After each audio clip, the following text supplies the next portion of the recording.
Hello. Oh my God. Like it's been a while again. Like I keep saying that like I'm gonna do these regular videos to kind of recap how I'm going and like how's it going and stuff. Like I was gonna do it weekly and I should have done it weekly because so much we've done so much within like such a short space of time. So it's kind of just like trying to recap now. It's week 5 now here in Taiwan. I've been here for 5 weeks. And I think I did my last video in week 2 or week 2 I think it was, and it's literally just like week 3, 1 week or 2 or 3 is one of them. But oh my God, we've done so much shit since that last video. So it's kind of just like this recap. I've had to write a list now so that I can kind of cover majority of the things that I've done. So then I know for reference like what I've actually done and what I thought about each thing. But this is probably going to last like 20 minutes, 25 minutes of video.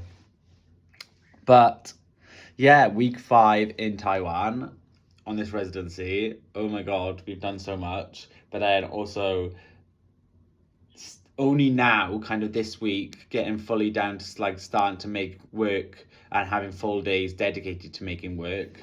I've got an exhibition coming up. So I've got 2 exhibitions whilst I'm out here in Taiwan, which are going to be my first 2 international exhibitions as well. So it's crazy. And both of them I've got to make completely new work for.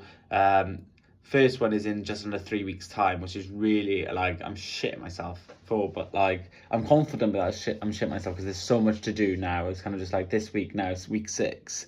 It's gonna have to be like head down, make a load of shit because like I'm making stuff out of ceramics and ceramics takes ages to it's a very lengthy process, and so yeah, I don't have much time left, but I've got kind of the ideas behind what I'm making now, like completely sorted. And one of them is really experimental and great.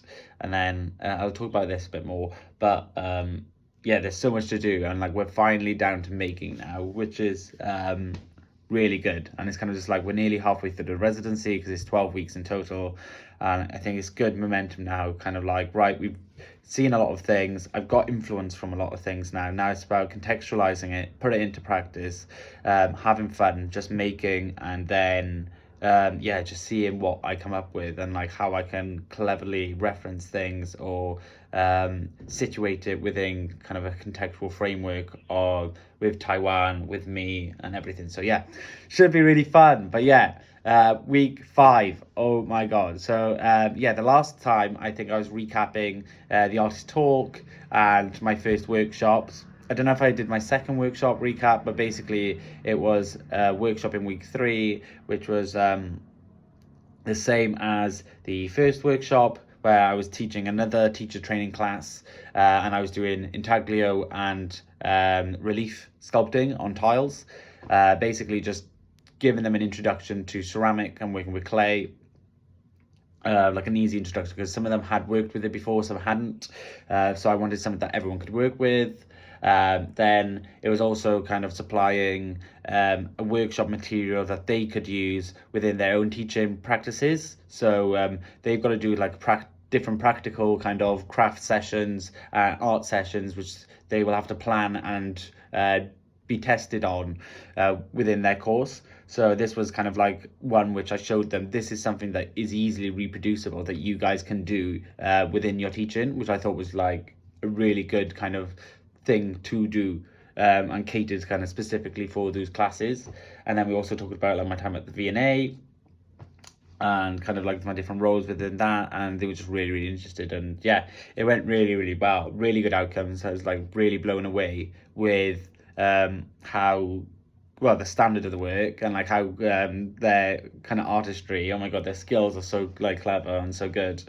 Yeah, they were just really lovely to teach, and like, I had a really good time. And I look forward to kind of inviting them now, because I've just started my glazing workshops, which I'll talk is a bit, oh my God, we'll talk about why. But I'll be doing glazing workshops, so then they'll be invited to join any of the glazing workshops that I'll be doing, where they can kind of develop it further now, because I've hired them as well, and they look really good. But yeah, so that was kind of like week 3. And then I also in week 2, so in the first 2 weeks, I visited Yinga Ceramics Museum. I don't know if I've mentioned it. The thing is that like with my old videos, I don't know. I don't watch them back, so and I don't want to. I can't be asked. Like I literally don't have the time. I can't be asked, and then I also don't want to cringe at like what I actually say or don't say. So I visited Yinga Ceramics Museum, and it's literally one of the best museums I've visited like ever. Like I wanted to find out about ceramics in Taiwan and its history and its cultural significance and social significance and I don't know, different glazes which they use, different clay bodies that they use, just like everything. There's so much that like, and especially because of the history in Taiwan with different occupation, with China, Japan, what's it called? Oh my god, I should have wrote this down. I got it wrong in the first video I said. I think I said like Denmark or something, but like it's the Danish, like Netherlands, or is that what the Danish are? Fuck. I don't know. Oh, I can't believe I got this wrong because this is something that I wanted to like clarify that I got it wrong in the first video and I shouldn't have because yeah, basically I've read about it and I think it's Danish. I don't know. Bear with.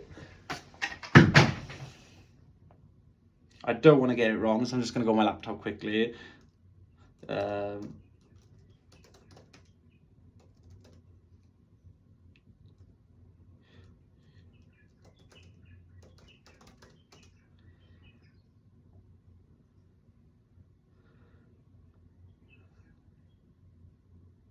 Oh, fuck, I got it wrong again. It's not Danish. That's literally what I said last time. And I was just like, for Netherlands, like, that's Danish. No, it's not. Denmark is fucking Danish. It's the Dutch. Fuck me. Oh my god, I can't believe I keep saying Danish. Why am I keep saying Danish? It's probably Danish pastries, but no, the Dutch. The fucking Dutch. So the influence from Dutch occupancy and like Europeans at the start, Chinese influence, Japanese influence, and then also native indigenous kind of ceramics as well, and basically it covered everything, and then also kind of crossovers, fusions, and then contemporary practices, literally everything that I like wanted to possibly know. It had all that information there, and it was just such a good museum, really beautifully designed, really cleared out, and there's just so much information, so cool. Like I had the best time ever. They had like an outdoor kind of like sculpture area and like workshop space which you could go around like in a garden, which is huge, but I didn't go out because it was like torrential weather when I went. Like it was horrific. So I was there for like 3-4 hours just in the museum, just walking around, but like it literally took that amount of time anyway. But yeah, I'm gonna have to definitely visit back, and because it was so cool. And then also I tried going. It's in New Taipei City in Yinga, and right next to it they're building like a brand new fine art museum, and it is huge. And I went to go visit because I thought it was already open. Turned up like I was like, why is it like no one around here? Because it's huge, and this was like a Saturday.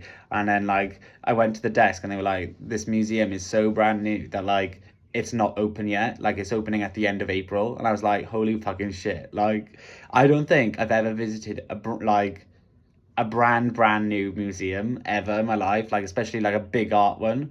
So I'm really excited that like when I go back now to visit, probably be like start of May, just to go see that as well, because like yeah, I don't know, just to like see what is a brand new art museum today, kind of like that's been made in 2025.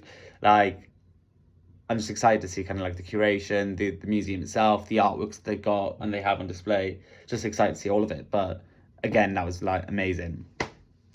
So I had that within week 2 or 3. Week then, basically for the third week, I then decided instead of tutorials, instead of workshops, it would be beneficial for the students to have tutorials, 1-to-1 tutorials, because that was what we got in terms of like feedback and what they really wanted. I set 2 days aside, but then for kind of potential sign-ups, I was a bit disappointed in kind of how many people actually signed up. So then it only was within 1 day. So like we cancelled one of the day and then moved students over. But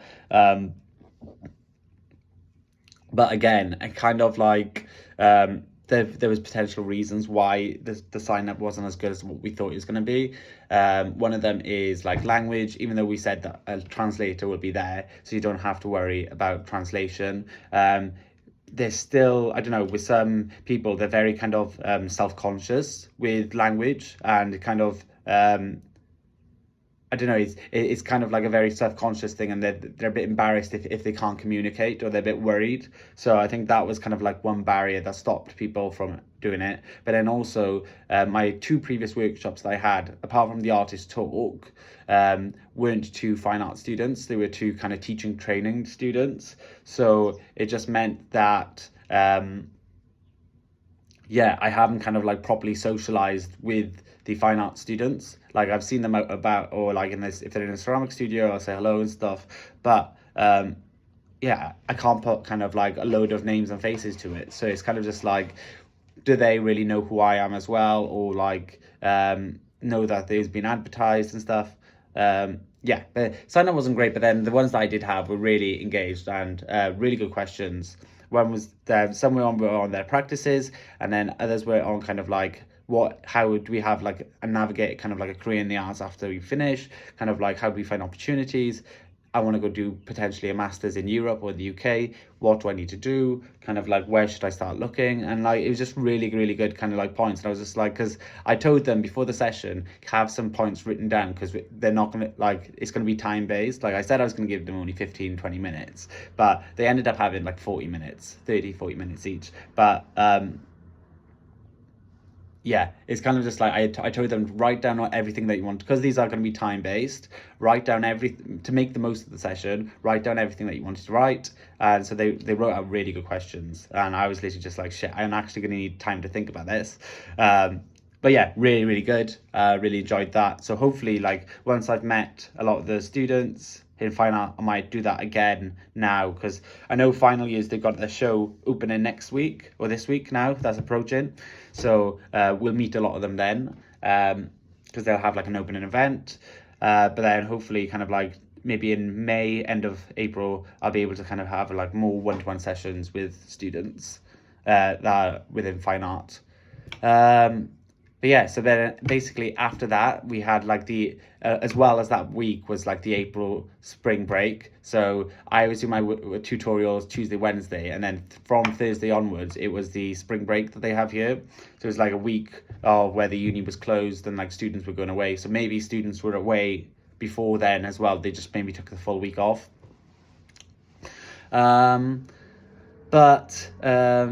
Yeah, no, we decided to go to Tainan, which was insane. Like, so Tainan is the old capital city of Taiwan. I was going to say Taipei, Taiwan before Taipei.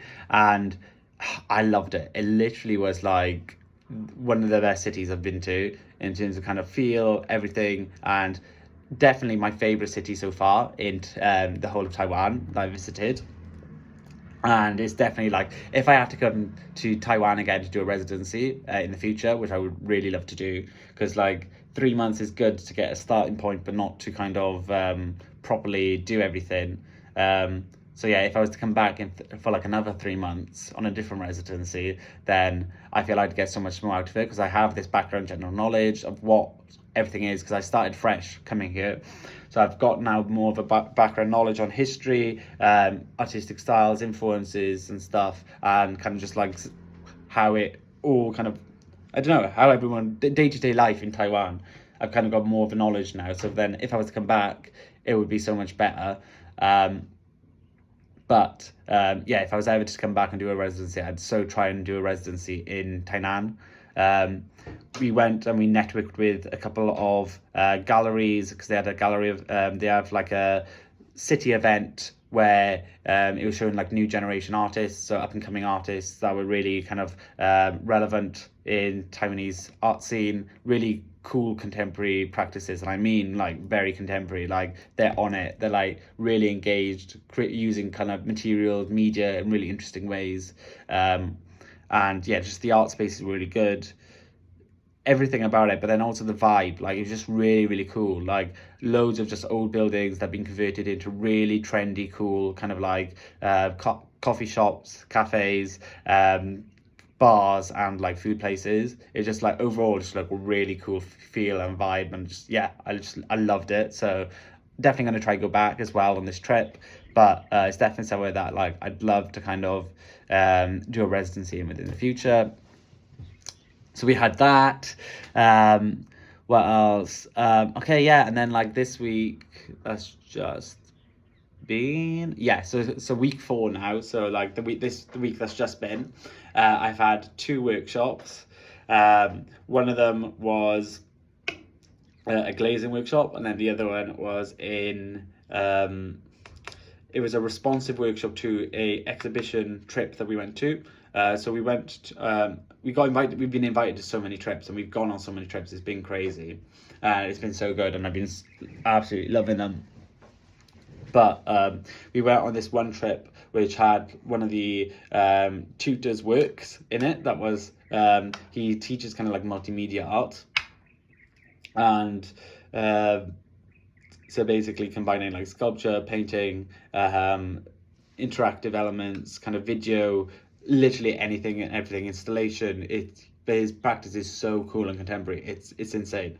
So he had a piece of work showing which he made within his masters, I think it was, but like so crazy cool for like what his masters. Basically it was like these balls of chewing gum, like these huge chewing gum balls on carpet, which were molded by like his body, so like stomping, and it was playing with this idea of like senses disrupting kind of cognitive thinking, and sense of order, placement, kind of hierarchy with materials, and kind of everyday, using like an everyday material, and then using the body and its link. Because like the exhibition as a whole was talking about, it was called No Language, and it was in MOCA, so like the Museum of Contemporary Art. And I was looking at this idea of art, well, language being like a universal tool which we use to kind of be able to create relations and to talk, and to, I don't know, just kind of understand each other. But there's so much that language is restricted to, and that there's so many things that you can't necessarily portray through language, which is exactly what we do with it, why we choose to make art. Like visual art is crossing over and trying to give language, or to portray something that language can't portray. Because otherwise, if language could do everything, then we'd all be kind of like poets, or we'd all just use language, but we don't use kind of visual form, because we all think that there's something that there's kind of like a completeness, a wholeness that like that visual language can do that language can't. So it's basically, it's looking at that, and it's looking at different ways, different kind of like functions within society as well. So social structures that exist which don't have a language but have kind of like a presence. Like they were engaging with the topic really, really contemporary and really interestingly, and it was all kind of artists within like mid-career, so like in their early 30s, mid-30s, who have been practicing for a bit of a while within the scene, but like it's like they smashed it. It was such a good exhibition. I was literally just like, I need to do this has inspired me so much, this exhibition, that I need to do a workshop responding to it. So I had a workshop responding to it, which I'll talk about. But first I'll talk about my glazing workshop. Oh my god, chaotic, success and disaster. Like literally, I spent 2 days before it literally converting and translating 110 different glaze recipes. Literally a whole booklet. I made this, and basically it's all in English and Mandarin, translating different like 110 glaze recipes which should be suitable for the clay body that they use here, and the fire and temperatures. Like, because that's the thing with glazes, it can be affected by so many things, but like they use a certain clay body here which fits within kind of stoneware temperatures, and they've got only kind of like with fires at like a certain kind of rate, and they've got restrictions as well, because like loads of kilns in the UK, they're quite old, so they don't want to damage it, so they can't go up to too high of a temperature. So I was like, right, I'm gonna, to help these students understand glazing and making their own glaze, I'm gonna find all the recipes, like a load of different recipes that they need, that should in theory work with the clay that they use here, and then translate it all for them. And oh my god, like, really difficult task, really difficult, because it wasn't translating properly, some of the things on my translation app. So then I only just realized kind of like, yes, afterwards, the workshop, that like some things were translating incorrectly. Some things like right, so some of the things as well in like the UK in English have and like American, they have like more than one name for the same thing, for the same kind of like glaze ingredient, and trying to translate that into Chinese as well, into traditional Mandarin, was incredibly difficult. So for instance, like kaolin is the same as China clay, and to kind of translate that and say that both of these are the same thing in Chinese was incredibly difficult. And then you've got even more things, so like some things were translating as like calcium phosphate, and that is bone ash, but like I managed to kind of like work it out, because like calcium bone, and then I was just like, that must be phosphorate, or yeah, anyway, it was bone ash. So like that. But then you've also got things that like whiting, which is I can't remember, limestone, whatever that is. I don't know, I can't remember now, but basically, yeah, you get kind of the gist of it. My brain, fucking hell, my brain goes like completely, it forgets everything when I'm doing this video, a recap video. But yeah, basically, there's different names for the same thing, so just trying to say that to them in Mandarin, and then also get the correct Mandarin term for it, and then also some things that when I was trying to organize and work out what was what, translating the basically the oxides and then the powders that they got in jars here, trying to translate some of them was so difficult, and I was just using kind of like my basic knowledge and then trying to work out and then try and get help translating it. It was a difficult task in itself. But then there was like the additional task on top of that of these students have never learned how to make their own glaze. So it's not something that they teach. So which is why I had a lot of people that were really interested in learning how to do it. But oh my God, first of all, I've got experience in making my own glazes. So I know kind of basic theory in what makes a glaze, what affects it, and kind of like what each component within a glaze does and like its function.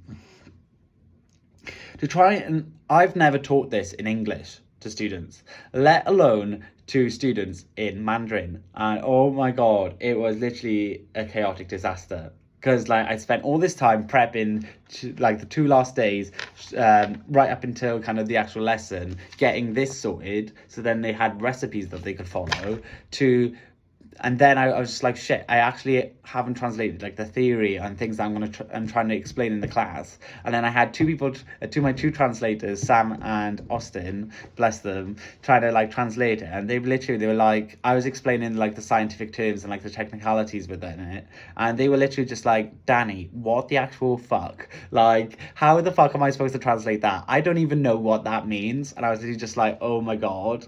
But like, it wasn't even just like to translate it. It was like, these students haven't even learned kind of like any of the knowledge of what is a glaze or what makes a glaze in Mandarin in the first place, let alone me trying to explain it to them and try and get them to learn the knowledge. So it's incredibly ambitious and difficult, but like, it was just a mess. And like, because I didn't have time to prep too much and to get everything sorted, like 5 minutes, 10 minutes before the lesson, I was still having to like set up things. I hadn't printed out the booklet, so I had to then grab Austin when he came to kind of, Austin is like my intern helper, grab him to like take me to the office to print out 2 booklets, so then they were ready for the students, and we were arriving to the lesson like 5 minutes late, and I was literally just like praying. I was like, please no one turn up, please no one turn up, please no one turn up. And then just like walk through the door and there's 14 students just like sit there waiting. I was just like, I am fucked.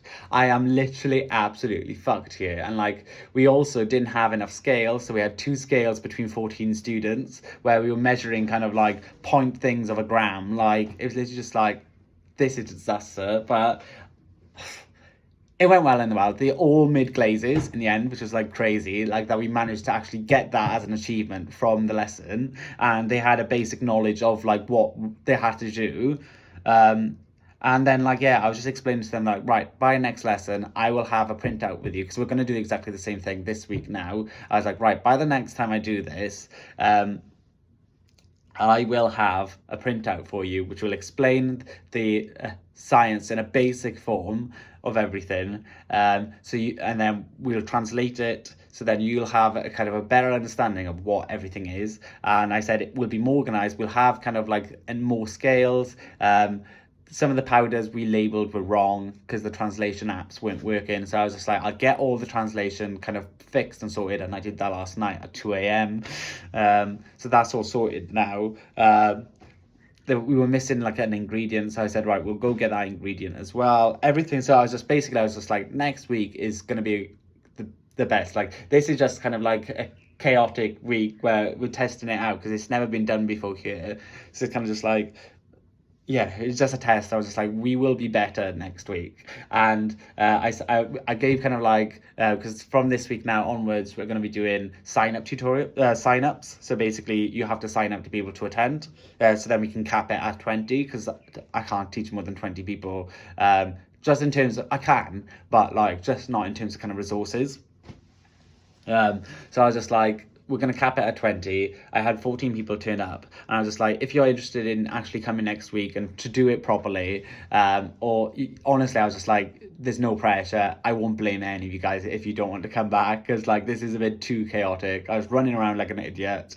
My energy is chaotic anyway, so I was literally just like, if this isn't for you, don't worry. Like, you've had 2 hours of your life that you won't get back. Like, but you don't have to see me ever again. But then, 13 of the 14 signed up for next week. So bless them. They all like really keen and like really enjoyed it.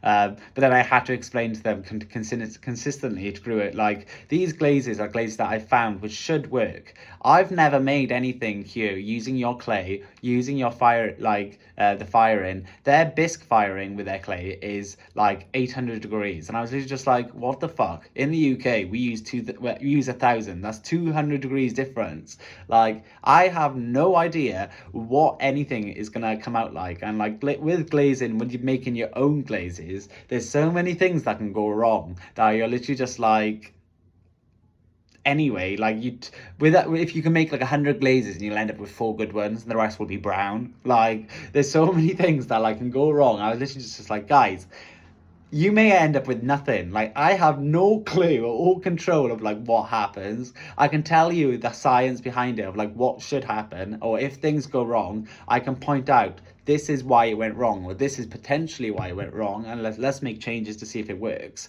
But I was like, we could end up with nothing. But they were just really keen, and I think they loved kind of like the experimental nature of it. Just like, we've got nothing to lose, let's try and make our own glazes. If all else fails, you can just buy ready-made glazes, like, which is what I also use as well to save time. But yeah, anyway, it was just chaos. It was literally chaos, but at the same time, it was good. Like, they got engaged, they were learning something new. They got like the basic gist of like everything, which is really interesting, like how I managed to translate that, and how we, because it was Sam and Austin as well translating, how we managed to translate that into Mandarin for them to have an understanding knowledge. I'm gonna chuck them in, but like, some of the ingredients, obviously, so the translation was wrong, so some of the ingredients were wrong in the recipe, but I'm just gonna chuck them in and we're just gonna see what happens. Like, we may end up with shit glazes, but today I'm hoping to do some more glazes. So hopefully there'll be some which are successful. Hopefully, if they're all shit, then I'll just be like, guys, like, let's just do one more week, and if it doesn't work, I'm just gonna cancel it. But Yeah, so I had that, and then I had my experimental workshop, which was based on the exhibition. That I basically based it off the first task that I did at the RCA. So that was basically assembling an object, sculptures from leftover objects or found material objects that were left over from the year before. So I really loved that task, and it's something that I really excel in within like my style of making. I can literally give me shit and I will make something really interesting from it, or try and create kind of like interesting compositions and relationships. But then what I've realized, like after I did it, was just like shit. Some of these students like will really struggle to kind of like get that concept, because even when we did it at the RCA, so we've kind of like some of the best talent and artists. Like it's one of the best, strongest sculpture courses in the world. So kind of just like you've got like some of the best people, really good, interesting artists there. So it's kind of just like even some of the people that were within my year group, they struggled because it's just like it's not suited to everyone's style of making and thinking. Like just because some people struggled in that task doesn't mean that like you're a bad artist. It's just that there's different ways of thinking. Like some people can make it takes a while, but then they work really different. Everyone works differently. So like this suited my style, but then I was just like shit, this isn't gonna actually suit everyone's style. But it was a good test, because it got everyone thinking and making new ways. But then I even took it a step further than the RCA, because I was just like, I'm going to test you guys even further, because these were master students that I was working with. So I was just like, right, I want you to not only just make a sculpture with these objects, but there has to be a performative element with it as well. Because one of the highlights from the exhibition was that what I really loved was that it was showing loads of ways in which sculpture has kind of is used and presented within a contemporary context. So there was loads of elements which were kind of interactive, sculptures which moved, sculptures which changed over time, sculptures that used kind of like the body and performance into the making of it, or it suggested that within the work there was videos which use kind of sculptural elements as props. So it's kind of just like it was showing like the full range of like what a sculptural practice is now, and kind of it's interlinked with other practices as well. So I was like, I need to highlight that. And because they are multimedia artists, well, they're multimedia theory artists. I didn't realize this till afterwards, but I was like, because they're multimedia artists, I'm going to get them to incorporate a performance element to involve multiple medias and multiple ways of thinking and working within a piece. So it went overall really good. But then like the bad thing was that I presented kind of an overview and a summary of the exhibition. I went into depth context of the exhibition over a PowerPoint at the start, which was like 45 minutes long, and I lost them by about like 15 minutes in, because my PowerPoint was not translatable. It like I thought it was translatable, and I was so gutted afterwards because I was so heartbroken. So I literally just like I put so much effort into contextualizing this exhibition, which was a difficult exhibition to contextualize overall, because there were so many ways and things that like it was talking about and that I could have talked about. So to try and condense that down, I found really difficult task in English, let alone for me to try and like say that. I did that. So basically I managed to contextualize it, but then it just wasn't translatable. Like everyone struggled to kind of be able to understand it, translate it, but then I had to even simplify it down to kind of like 2 sentences, like a full slides of writing. I had to try and translate into, well, try and simplify into 2 sentences then, which could translate. So then I had an idea of what I was talking about. So it definitely, language barrier definitely affected that workshop. But now thinking out of like what I would do differently, there's so many things I would have done differently with it, because basically I organized it within like oh my god, I'm literally on half an hour already of just rambling about like my workshops and shit. What I did was I split it within kind of like a what's it called? Presentation, break, workshop, break, and then presenting. But then like the workshop itself was an hour long. What I would have done differently is 15-minute, 20-minute presentation, basically talking with it, because it started really well because I was talking about the exhibition and I instantly got them. I was just like, tell me what your feedback on the exhibition was. what piece did you like? Why did you like it? And I was just like, what do you like? Because that's the thing that we've learned as well, is that like some people, they're quite shy with here in Taiwan, the students. Majority aren't, but like in some contexts, like it's difficult to get them to kind of like initially just be like, just tell me what you're thinking. So you have to kind of like, I don't know, pick on them a bit, just be like, can you tell me what you're thinking? And then they will answer, like if you put like the pressure on them. But then I thought it was fine to do pressure on them because they're master students, and I was just like, right, you need to have like to be able to vocalize a thought, an opinion at a master's level. So I was just like, these people, like, I wouldn't probably be like, what do you think, directly targeting like an undergrad student, because they may like, yeah, at that stage you're really unsure about your practice, everything, and kind of like it's a bit nerve-wracking. But I am at a master's stage, it's kind of just like, what do you think? Like, I want to know from you in particular, and then pick on them. But no, it was good. We got some good response, and like it got loads of people engaged. So then, like after like one or two people spoke, another person wanted to speak and contribute. So it got people really engaged. I had like loads of memes on my PowerPoint as always, because like I did that in my what's it called, time at the RCA, because like it doesn't have to be serious. Like life isn't serious. Like but then I'm using memes as a fun, engaging way, and as a language that isn't a language, to get people to understand like the same thing. So using imagery to convey a point, and kind of, I don't know, a universal language of memes, to so everyone knows what we're talking about. So I'm using memes in a good contextual way. So, but like, yeah, plenty of memes obviously help, just to keep them engaged and like laughing. And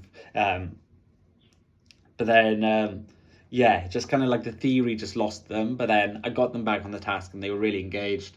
What was really good is because then I realized, oh shit, they're like mixed media theory artists. So basically they talk about, well, majority of their work isn't actual practical, it's theory and text based. So they write about exhibitions, theories, and artworks and display and concepts. So I was just like, right, I'm going to put some emphasis on kind of the crit. So basically going around and critiquing all the works that people have made, and the element, and like what we liked, what was good, what were people thinking about within it.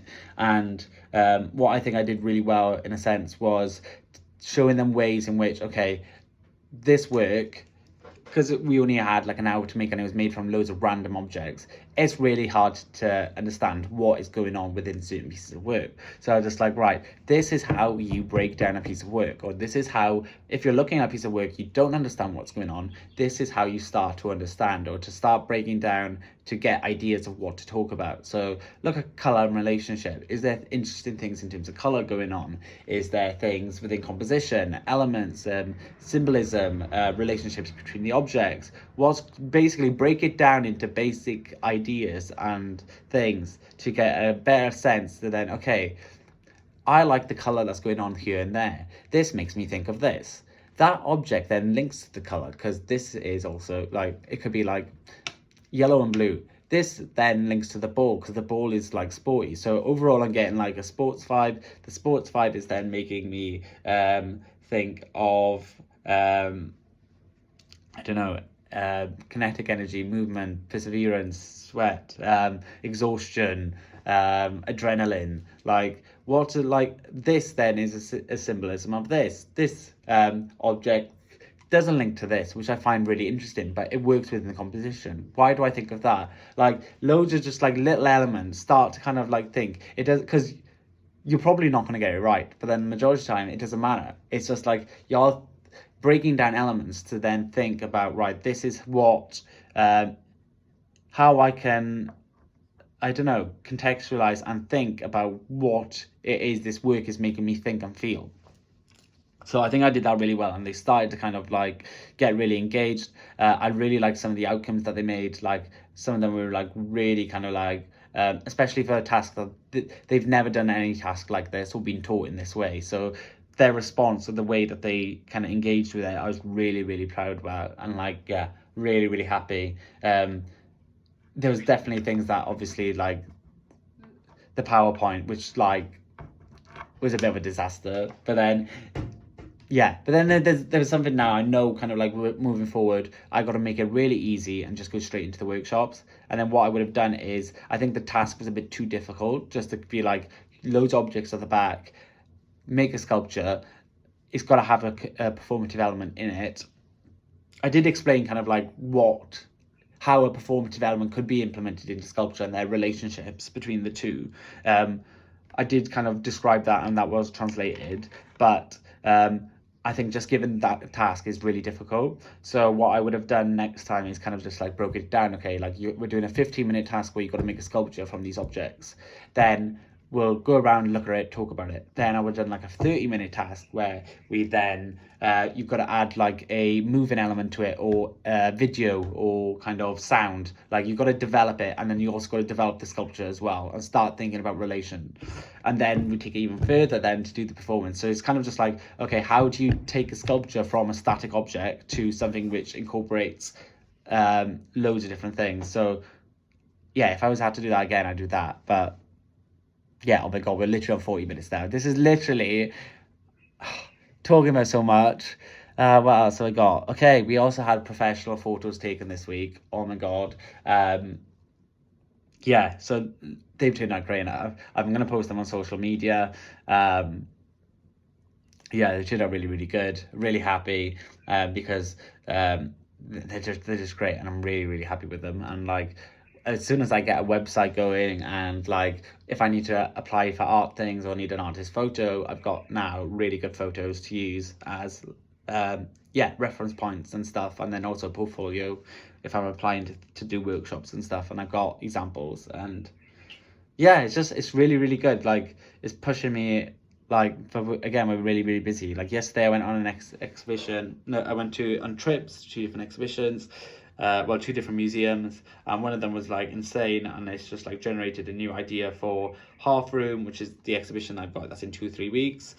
Then I've got a final exhibition coming up later in Taiwan, but so much, there's literally so much to do now, and it's like, oh, so much. But yeah, I've got my glazing workshop now next week. Got everything sorted. I've got the printout nearly ready, so I need to send that to Sam so he can translate it. I'm having the best time. Like, it's just like my energy is so much different now, and like it's just kind of like my mindset as well. It's just kind of just like going back, doing now art full time, and kind of just like not having the pressure of work. Yes, I've got the pressure of making workshops, and that's taken a lot of time to actually do the writing, preparing it and everything, and figuring out exactly what I'm doing, because some of the workshops I'm doing, they're changing whilst I'm out here, or it's been responsive to like what I hear and see. So it's taken a lot of time and elements to do that, and then also to translate it, to make it in a way which is suitable to be taught to international students who their first language isn't English. Some of them, they've got a varied English level, so it's like to be able to do that, it's just an incredible skill. But then like it's just what I'm doing right now, and it's just like, but then it's just kind of realizing like this is what I should be doing. Like, I need to be doing my own practice. I need to be engaging with students in a university setting, whether it's in the UK or elsewhere. This is what I do best, and is what I'm really passionate about. And it's just kind of just like, it's made me realize that like I wasn't finding meaning in like the work that I was doing back in the UK. Like some of the works that yes, I've had really good jobs, and like to work at the V&A is just like really insane, and like it's really helped, and I'm really thankful for my time there. But I wasn't completely used for like my full skill set there, or really appreciated, or I don't know. I've got to watch what I'm saying, because like they've offered me a job when I go back, and I might have to go back straight away to do there. But then I'm hopefully when I come back, I can come back with this confidence of just like, look, I am really fucking good at what I do, and these are all my skill sets. I was not being used for my skill sets before coming back. I want to be more involved in this, because this is what I am good at, and like show them properly like what I can properly physically do, because like, but definitely working with students in a university setting, kind of doing alternative workshops, kind of giving high energy, kind of something that they're not used to, and kind of the chaoticness, but then also linking it to kind of being theory based, delivering workshops which are in response to the exhibitions that they see. This is all just like within my area, and it's like, right, this is what I need to be doing alongside my practice. So yeah, I think it's something that I need to definitely try and get into when I go back, because it's just, yeah, it's definitely now something open to like, right, this is what I need to be doing, because like my energy level is just so different. Like it's just like I'm so excited about everything. It's so upbeat, and I'm just having such an amazing time. Like Sam and Amit, again, they've been incredible. They're kind of the Taiwanese kind of program leaders and directors of the residency scheme, and they've just been insane, like taking us places, like just being really good friends as well, and kind of like I literally can talk to them about everything. We talk about so much shit, and like I couldn't have asked for like a better pairing to kind of have me here. And like they've both got artistic backgrounds, both studying in the UK, and both got really interesting practices. Amit's a sound artist, he's going to be showing with us in our half room. And then, no, Amit is, I think I said Amit anyway, yeah, Amit is the sound artist. And then Sam, she's having a break at the moment. She had a sculptural practice which I really engaged, but then because of issues with visas, she was getting like a really high level of interest, and then the visa situation with the UK, which was fucking shit, like destroyed her practice essentially. And so she had to like cancel like 6 big events, and then like she's then moved into kind of working with artists and organizations and stuff, and developing more of a residency scheme. But we're hoping that she goes back, because she's insane. But yeah, what I'm trying to say is that these two people that are here representing and kind of like here for me and pushing me, they're artists, so they think like artists. So this is an artist scheme run by artists, and like it's kind of just, it's really good, because it's kind of just like they're pushing me with my thinking and my practice and ideas as well. And I just like, it's something I literally love. Like I couldn't have asked for better, because like you don't want like people running a residency who aren't artists.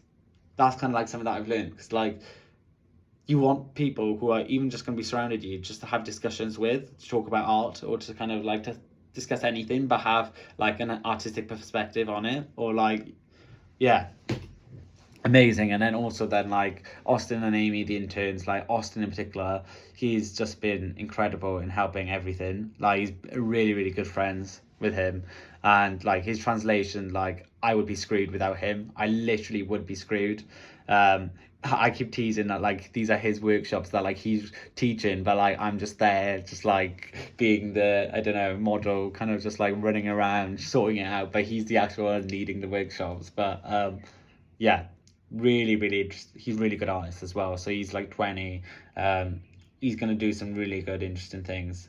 I can already tell and feel like he's really on it, and like really talented as well. So, but yeah, it's just like this has literally been insane. It's literally more than what I can be for. It's been intense though, I'm not gonna lie. It's literally been busy as fuck. I was literally thinking before coming out here, I was like, right, finally I'm gonna have time to do everything. I've got time to chill out. I gotta like do some more research of like particular areas, but no stress. Just feel like nice and chilled. Like, ooh, I might want to do a bit of prints. Let's do a bit of prints today. Like, which is what I can do. Like, I'm the one that's stopping it. But then it's kind of just like, because I want to get so much out of it, and because we all want to get so much out of it, and kind of make it the best time ever, and kind of get as much out of the experience as we can.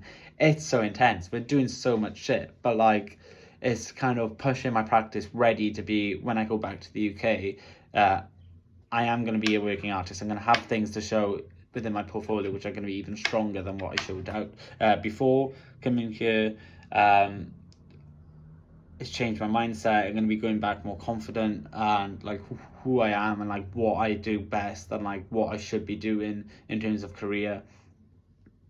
And then yeah, just kind of also like one of the biggest things like recently is like I've noticed is that like I'm not doing the practice that like is what the practice I want to be making in the UK. It needs to be like, just from that workshop, the experimental workshop, I realized like shit, I need to be making experimental work which isn't resolved. Like I need to just be making things and showing things as well. So I need to get over that barrier and that hurdle of just showing things which aren't finished, which don't kind of fully work, which are a bit weird, but like are really experimental, because that is what I'm interested in, and like what is going to push my practice. I'm doing things that are too resolved. I'm trying to get it to a high finish and standard, and it just isn't working, or it isn't fulfilling for me. Like, I'm way more interested in making work which is more experimental, unfinished, unresolved, not completely working, but like it's hinting towards something great. I'd way much kind of rather show that, and for that to be my practice, than to show resolved pieces of work every single time, or to try and strive for things which are perfect each time. But then, like, yeah, it's a mental barrier I need to break. I've been breaking it down throughout kind of like my study of my BA to MA and stuff, and it's starting to get, I'm making interesting work on interesting concept. It's just now kind of the execution of these. Okay, I need to present it now in the way that I really want to present it, but I'm stopping myself from presenting. So one of the really interesting things I'm going to be doing in a half room, which is what I'll talk about more in the next video. I'll do a video next week, but it'll be a lot less than fucking an hour long. Oh my god. But one of the things I'd love to do is, what I'm going to do is I'm going to be showing more experimental work. So I'm really kind of nervous and excited by it, and like I have no idea what it's going to go like, but yeah, right, I'm going to keep it as that for today. That's a summary of what we've done in the last 5 weeks. There's been way more stuff, but then I just have not included it in my notes. And then like also the time is just ridiculous. But yeah, I'm just having such an amazing time. My mindset is kind of like properly like, this is what I should be doing. Really engaged. Now I just need to crack on and make a lot of work, because I've got not enough time to make everything. I've got to go today now, finish off that handout that I'm making. I've just got one more kind of paragraph section to talk about, so then it can be sent to be translated, ready for the lesson on Wednesday. Then I've got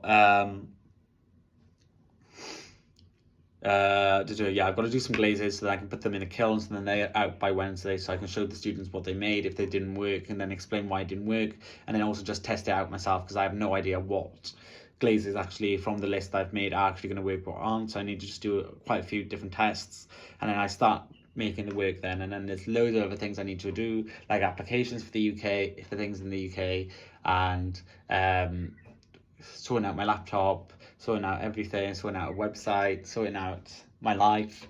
Just like, there's so much fucking shit I need to do, but like it's just like, right, take it one day at a time, try and do as much as I can. But yeah, that's what I'm doing today.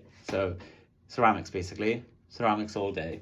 But yeah, can't wait. And yeah, I'll do a video next week, so week 6, at the end of week 6, and then yeah, I'll have done the workshop again, so I'll be able to see if there's been any difference in kind of the glazing workshop, because it's basically, I'm doing exactly the same thing, but they've got the handout, they know exactly what they're doing now. The glaze recipe, the glaze materials, they are in the right order and they're translated correctly now. So we should get some good outcomes now from this week. So yeah, should be really good. Oh, right, fucking hell. So yeah, that sums up the last 3 weeks. Literally, like, I've done so much in 3 weeks, and I've not even included all the trips we've been on. But got a really busy week coming up now, and yeah, let's just keep it at that for today. If anyone's like watched till the end, fucking congrats, because it's literally 53 minutes long. But yeah, let's leave it at that. Have an amazing time, and yeah, it's insane.